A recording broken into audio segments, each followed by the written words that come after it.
આજે હું શરદી કફ માટે રામબાણ અને ઘરેલું ઈલાજ તમારી સાથે શેર કરવાની છું. તો સૌથી પહેલાં એક તપેલી લઈ અને એમાં 1 કપ જેટલું પાણી ઉમેરવાનું છે. ત્યારબાદ તેમાં સૂંઠ, પીપરી મૂળ, મરી, અજમા અને 1 મોટી ચમચી જેટલો ગોળ ઉમેરી દેવાનો છે. પાણીને સરખી રીતે ઉકાળી લેવાનું છે. ત્યારબાદ એક લોયામાં 1 ચમચી જેટલું ઘી લેવાનું છે.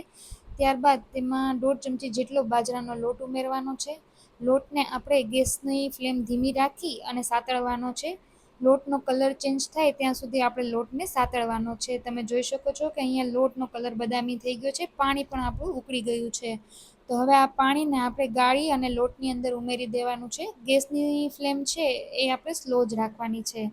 પાણી ઉમેર્યા બાદ આપણે આ રાબ છે એને 2 થી 3 મિનિટ માટે ઉકાળી લેવાની છે.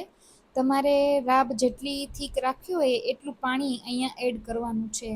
તો ફક્ત 2 થી 3 મિનિટમાં આ રાબ છે એ બનીને તૈયાર થઈ જાય છે. પણ જો શરદી કફમાં તમને દવાથી પણ રાહત ન થતી હોય તો આવી રાબ જો તમે 2 થી 3 દિવસ પીશો તો તમારો શરદી કફ છે એ ઉખડીને બધો બહાર આવી જશે.